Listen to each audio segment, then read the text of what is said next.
This week I was preparing and I'm listening to a podcast.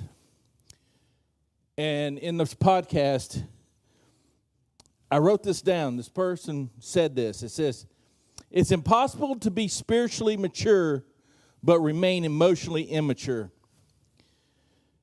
And I wrote that down because I don't know about you. In a couple of weeks, I'll be 50 years old. And in my mind, I think I'm 12. Just telling you. That's how I feel.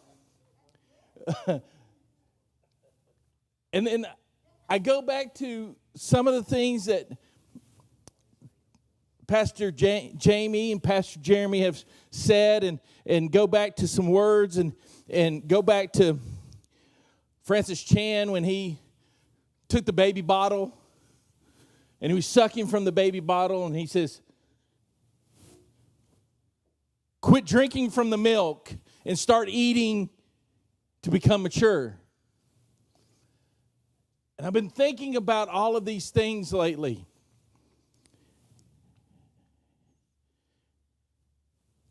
And here we are. We're in the last week. So we've had 4 Sundays already. This is our 4th Sunday of this new year. Has anyone had, New Year's resolutions already broken? Things happen. Think about the things that you say, "God, I'm going to do this year." And then it falls by the wayside. And so I heard a story, and I loved it, loved every bit of it, because it's the youth pastor side of me. This young man, he was talking in this church, and he says, "We got to be a servant. We got to love to learn how to be a servant."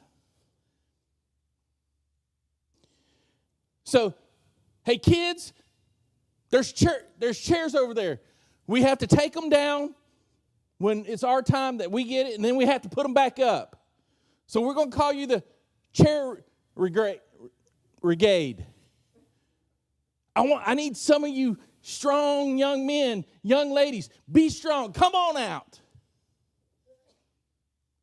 And so he would do that for weeks and weeks and weeks, and he'd only have a few, just 3, 4 guys come out. And this one young man walks up to Rich Wilkerson and said, "Hey, I need to talk to you after service." And he's like, "This kid's from the street. Where's security at? I think I'm going to get beat up today. I don't know." So after service, the young man comes to Rich Wilkerson, and he said, "Hey, I want to tell you something. You've been preaching on being a servant, doing this, doing that.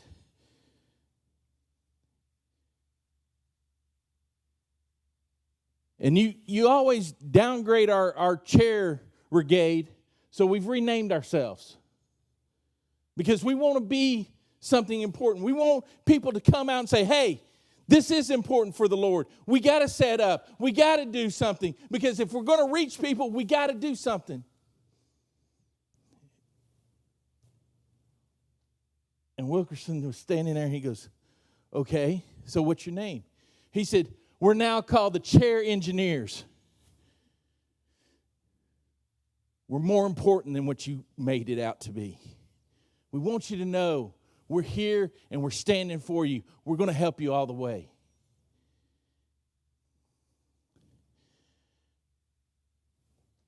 Fast forward the story. This is 20 years later. That young man is serving in the church. That young man is pastoring in the church. That young man is doing what needs to be done. But it started with a passion. It started as a service. It started as something. You think it's immature to just stack chairs and put them out. But it means a lot.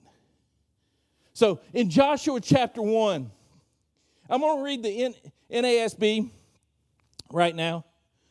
Verse 1. Now it came about after the death of Moses, the servant of the Lord, that the Lord spoke to Joshua, the son of Nun, Moses' servant, saying, Moses, my servant, is dead. Now therefore arise, cross this Jordan, you and all this people, to the land which I am giving to them, to the sons of Israel. Every place on which the sole of your feet treads, I have given it to you, just as I spoke to Moses.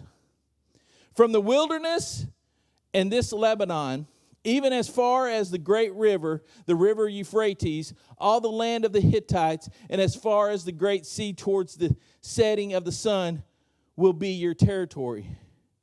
No man will be able to stand before you all the days of your life. Just as I have been with Moses, I will be with you. I will not fail you or forsake you. Listen to what God already said just now.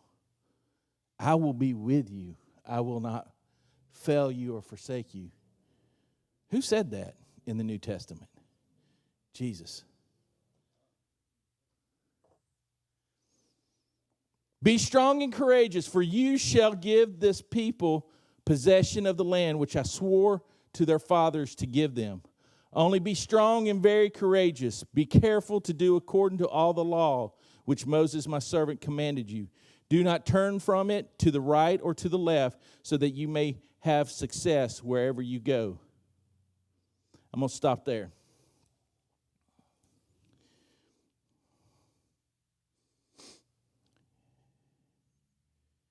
How many of you like to follow?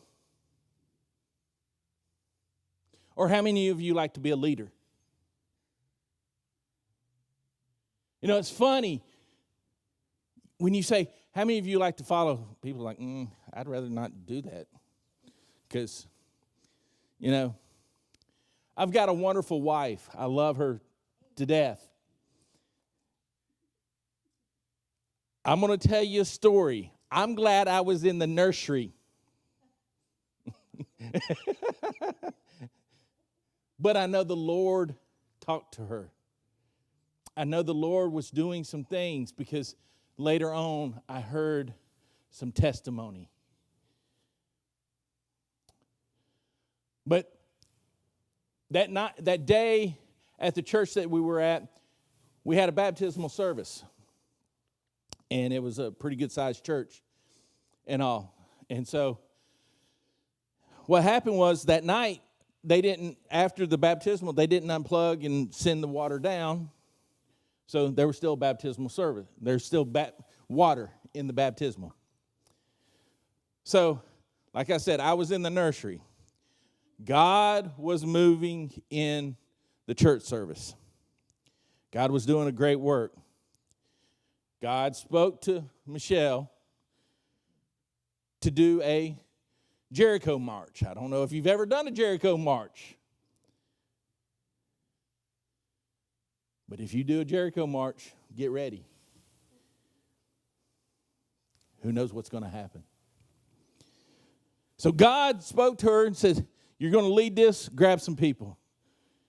So she grabs her brother, Jamie, her sister, Deanna, her other brother, Justin, and they go and they're marching.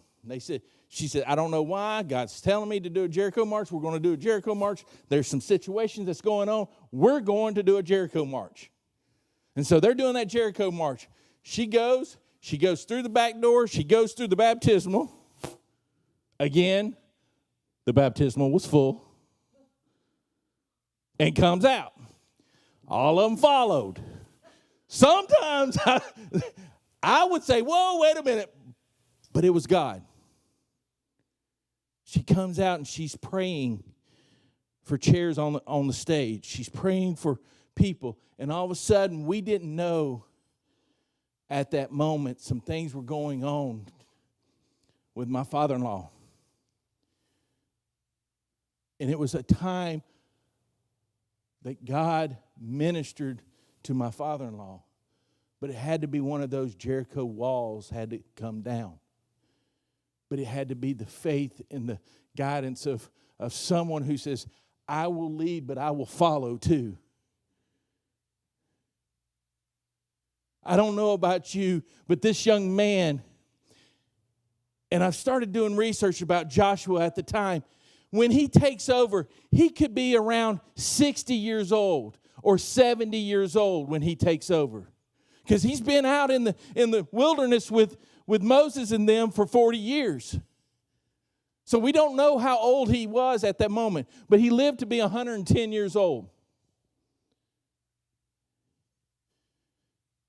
He was one of 2 guys out of 10 that went into Canaan to be spies to come back out and says, hey, we can take this place. We can do it.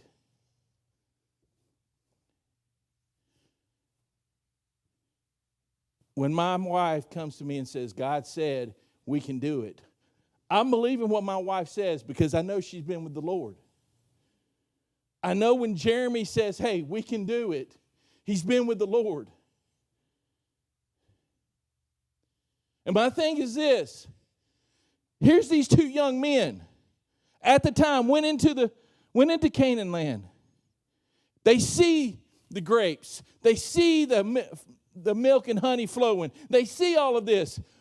But the other guys come back first and says, we can't do it. We can't take it. You know why? There's giants. There's things that we're not going to be able to do. And Joshua and Caleb was over there going, listen, he's already gave it to us. We just need to walk in. It's already there. We just need to walk in. Who are you going to listen to? Are you going to listen to 2 young guys? Or are you going to listen to these 6 or 7 other guys that's not trusting God? And I was thinking about these stories, and it says the ability to follow. And it just hit me. I wrote this down. Joshua is part of a community, but not the crowd. He wasn't part of the crowd. He wasn't part of the people that says, we ain't going to make it. Why are we still walking 40 years in the wilderness? Why don't we go back and go eat where Egypt was? We could have food, real food. Not this manna, not this stuff that where we're getting it from. Joshua and Caleb wasn't those. They're saying, God's got something for us. Let's go. God's got something for us. Let's walk into it. No. Did you see how big those guys were? Scary. Can't do it. We'll lose. Every time we'll lose. What does our mind say when we have to fight something spiritually? When we have to go up against something that we're not ready to go up against. When the world tries to say, look at this, look at what's going on around the world. It's trying to take our eyes off of Him, off of God. And if we're following God, we shouldn't have to worry about what's around us. Because we're not the crowd. We're the followers of Jesus. Turn with me to Exodus chapter 33.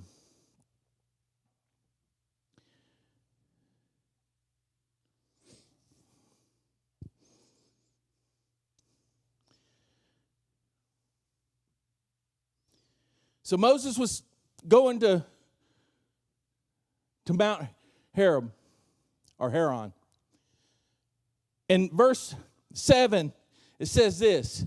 Now Moses used to take the tent and pitch it outside the camp, a good distance from the camp, and he called it the tent of meetings. And everyone who sought the Lord would go out to the tent of meeting, which was outside the camp. And it came about whenever Moses was out to the tent that all the people would arise and stand, each at the entrance of his tent, and gaze after Moses until he entered the tent. Verse 9. Whenever Moses entered the tent, the pillar of cloud would descend and stand at the entrance of the tent. and the Lord would speak with Moses.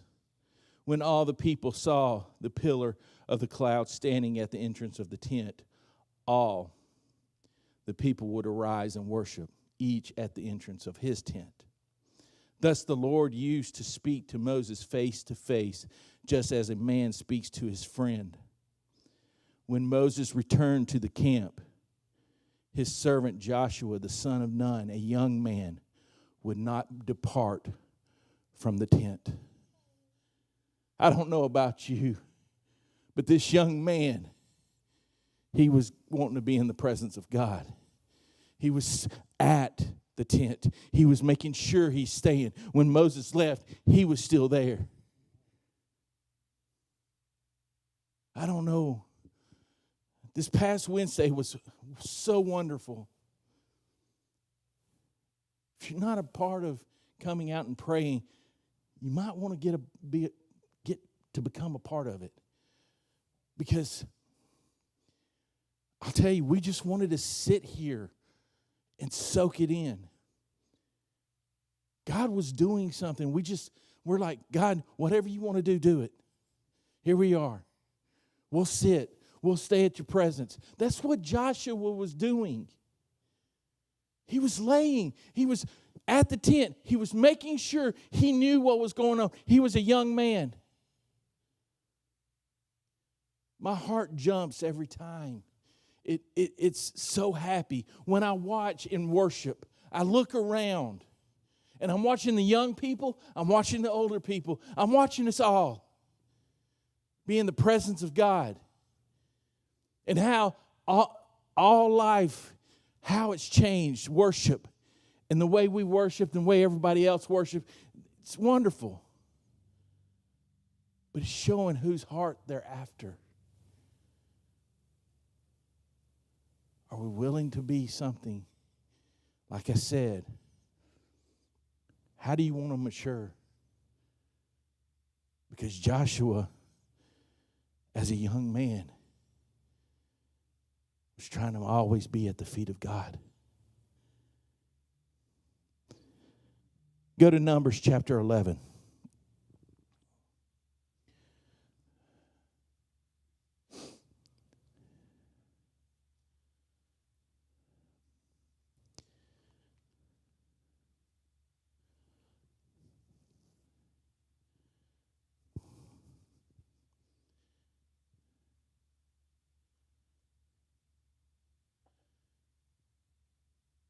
Toby, if you can go to verse 26. I didn't write it down. Right. Numbers chapter 11, verse 26.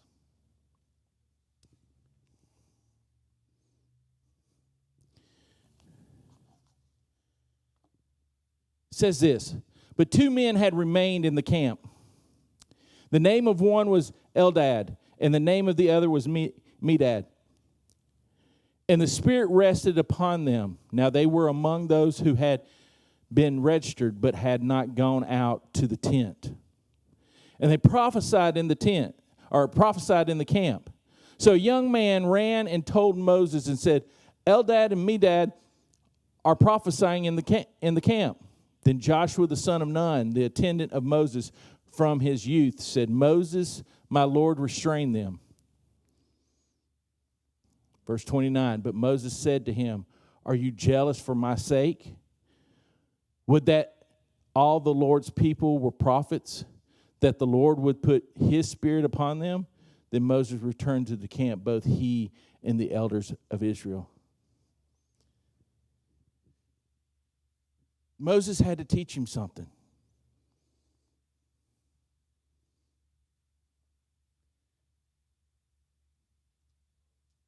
I have mentors in my life. Some of them have passed away now. But they were mentors. They touched my life. They helped me every step of the way. But they disciplined me too, just like Moses disciplined Joshua. Because he says, hey, Joshua's like, hey, these guys, they're prophesying. They're doing something that you're supposed to be doing. He goes, I'd rather them do it. What did Paul say? I know he was talking about tongues, but he says, I'd rather you prophesy than speak in tongues. But I know how to, I can speak in tongues as much as anyone else can. I can do it better than you. Sometimes we're youthful, and we don't see what God is trying to do. And how to mature is you listen to your elders. You listen to what they're saying, what they're doing to help you. Because guess what? We all make mistakes. I'm going to tell you now, I fall. I make mistakes in my life. I have to go back to God every night. God, please forgive me. I'm sorry. I messed up today. I might have offended someone. Please, God, help me.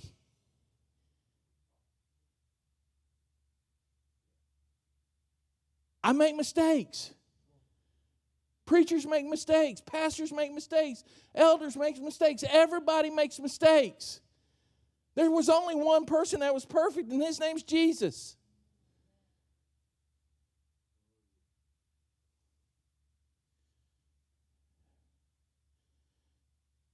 So what we see is this.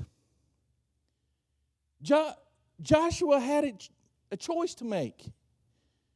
Is he going to submit to his elder, to his leader?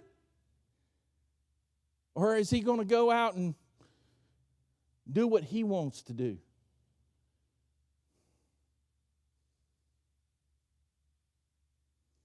I wrote down this. Submit or quit. I don't think any of us needs to quit.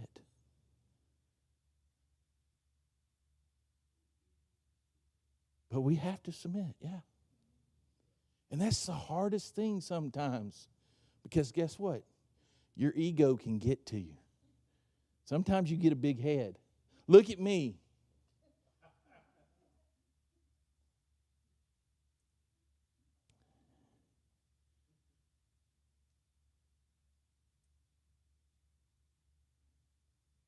I don't say this often.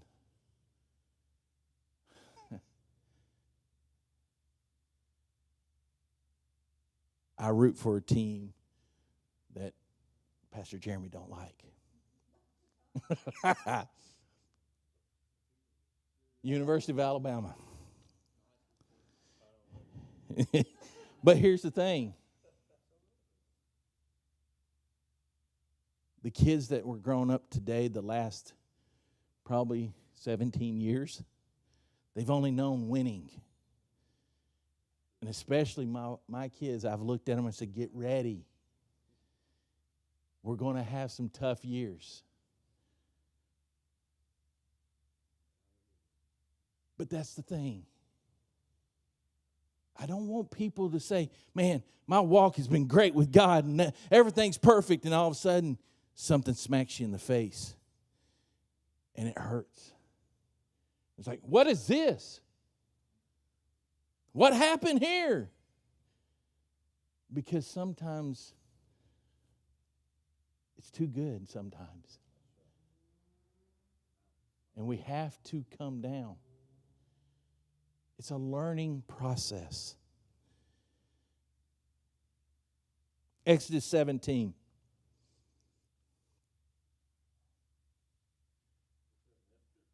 Exodus 17. Verse 10.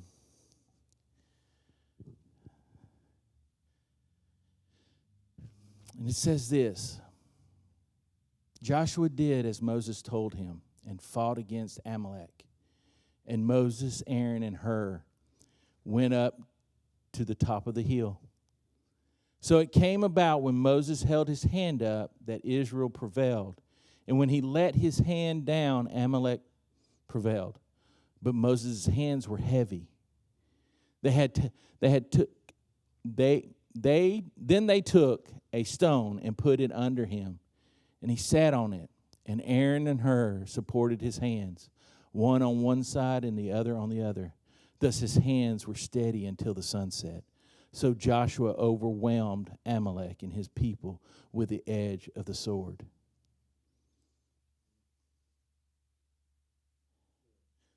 Sometimes it gets messy. Sometimes it hurts. That's an amazing story because they had to go up against the enemy. And when God said, "Put your hands up, Moses," it's like us worshiping. But how long can we worship? I hope we can worship a long time. But when our hands get heavy, when everything around us gets heavy, that's when the messiness comes. Because we have to depend on our community. We have to depend on the people around us. And I'm so blessed to have a community that says, "You can do it, Sean. Keep on going. You can do it, Anthony. You keep on going. You got this."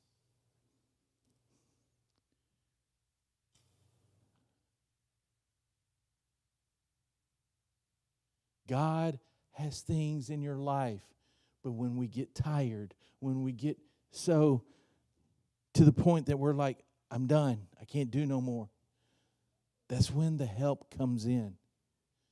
Those servants, those people, one another comes together and they help with one another and say, "Here we are. We're binding together. We're going forward. We're going to keep on going." I don't know about you,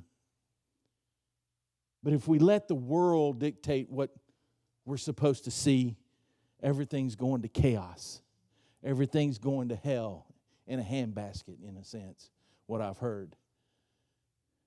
But here's my thing. Who is God? Is He faithful? Does He love us? If He does, we can come together and encourage one another. Don't keep on looking, because I'm going to go back to something in just a second.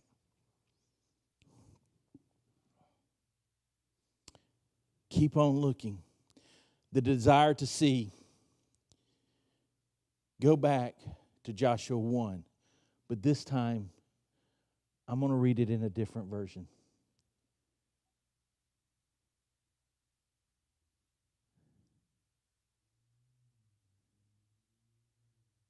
Sometimes we need to see a different outlook sometimes.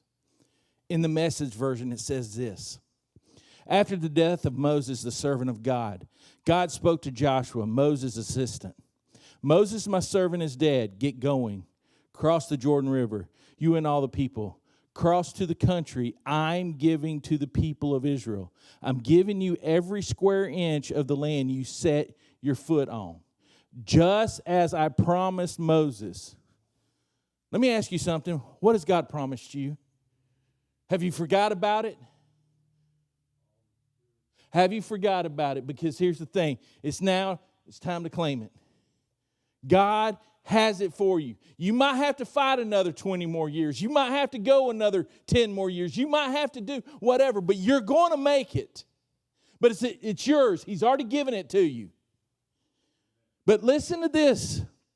It says, "From the wilderness in this Lebanon east to the great river, the Euphrates River, all the Hittite country, and then west to the great sea, it's all yours. All your life, no one will be able to hold out against you. In the same way I was with Moses, I'll be with you." Listen. God just told him, "I've been with Moses, I'm with you now. Here I am. Let's go. Follow me." Now, I won't give up on you. I won't leave you. Strength, courage. You are going to lead this people to inherit the land that I promised to give their ancestors. Give it everything you have, heart and soul. Say that, heart and soul. What does that mean? Means every bit of your fiber, everything that you have, you're going to get it. But you got to give God heart and soul, everything. Fight the fight. Go after it. Then it says this. Make sure you carry out the revelation that Moses commanded you, every bit of it. Don't get off track, either left or right. Go as much to make sure you get to where you're going. Don't get off track, left and right. Think about a story. I don't know why I say this all the time. Peter in the boat with 11 more disciples. Storm comes up. They see something. Here's a ghost. That's the way it said. And they said, no, it's Jesus. And Peter, bold enough, says, hey, command me to come out.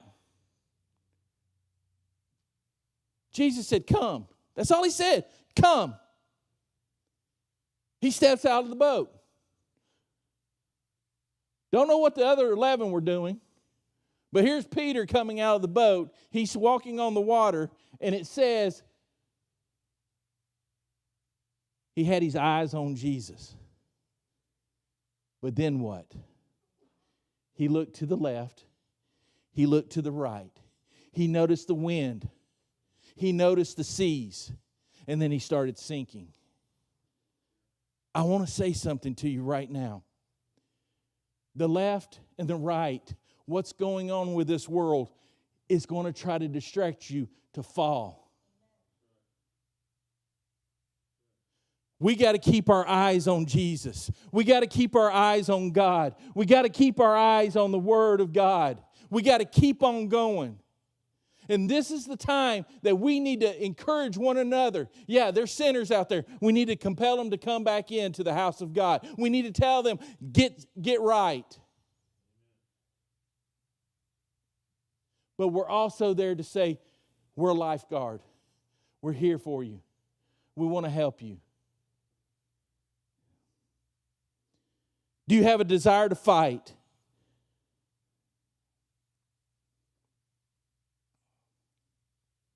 We got to fight. We got to fight.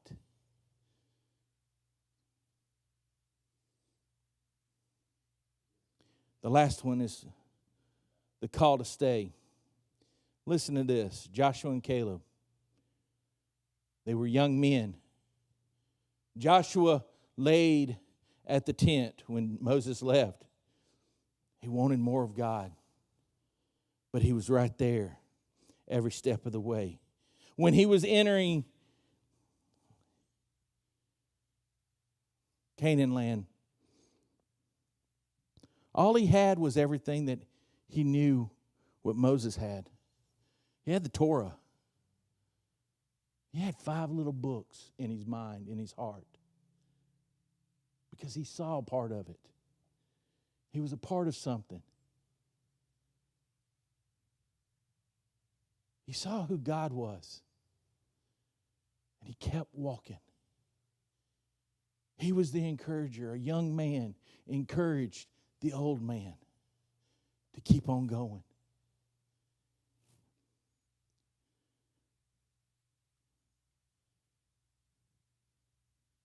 "20 years old, 30 years old. We don't know. But he gets to the part when he becomes this leader. He could be 70, 80 years old. Now, let's lead them. Let's go in to Canaan land. But he stayed with his community. He stayed with the people. He stayed with Caleb. Caleb was there who got to enter with him. Not the old people. Because they forgot what God said.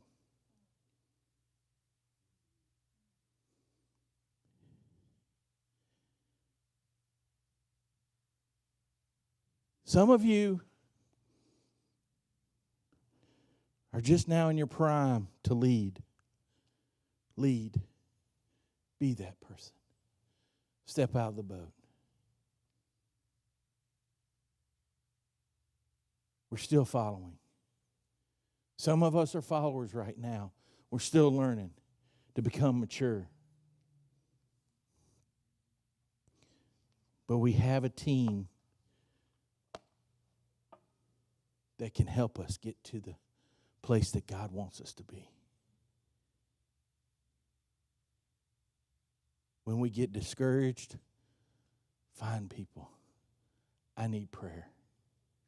I need this. I need help. Come in and pray. Seek God. Get encouraged by what God is trying to do. You know, it's funny. I was at work the other day, and they said, "How big's your church?" I said, "What does that matter?" "What do you mean?"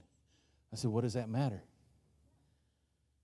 And I go, "But it shows how successful you are." I said, "No, it don't." And they looked at me and they said, "Yes, it does." And I said, "Do you have people at the place you go to that you can confine in, that can say help? When you say help, they'll come running." "I don't know."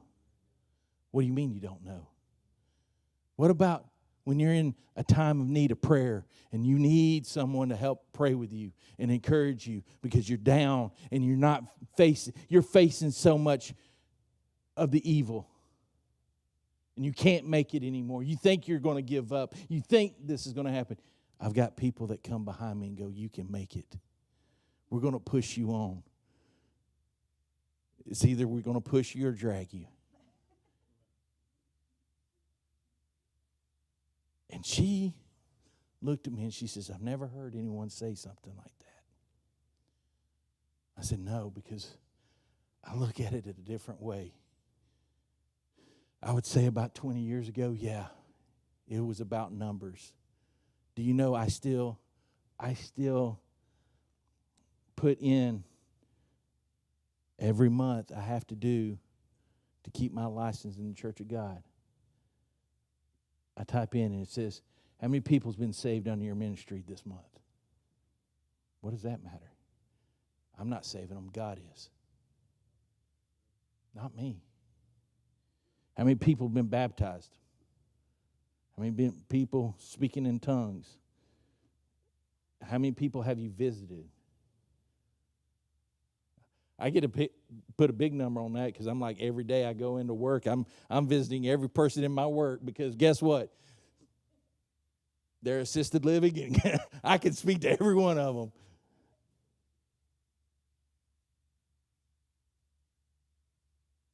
But I don't lie on it.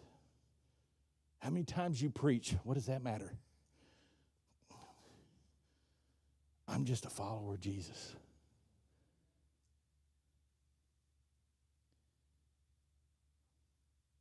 I want you to stand. I've got a few questions in just a second, but I want to go to prayer.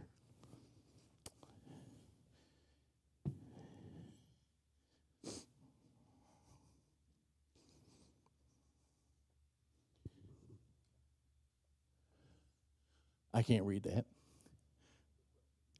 Huh? No question time? Okay. You can still take questions home if you want to take them home. But here's my thing. I want you to close your eyes, and I want you to think. Where's your walk out with God right now? God's calling us to be something different. He's tired of the cookie cutter looking things that's, we're different. We want to follow Jesus. We want to go out and do what He wants us to do, not what I want to do or someone else wants to do. We want to hear your words. But if you've been going through, and this has been a hard year already in 4 weeks, I want to pray for you.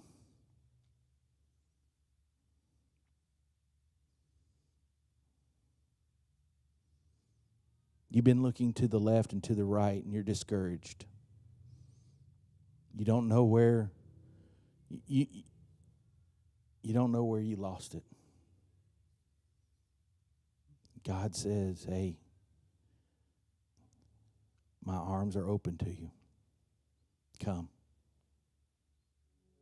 If you're discouraged, I just want to pray with you and encourage you. Keep on going, because you're going to make it.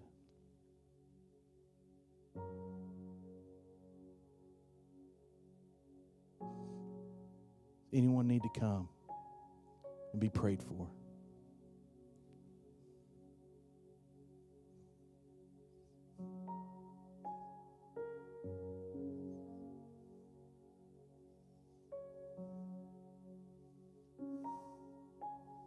Come here, Jamie.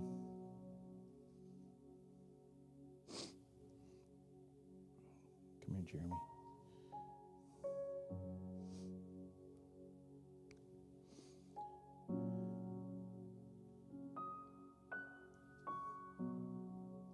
This is the beginning. There's promises in your life God said to you, and it could have been 20 years ago, but they still hold true today. They still hold true today.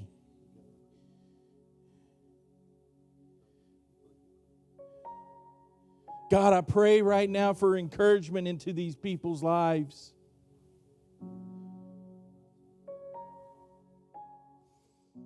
It's not about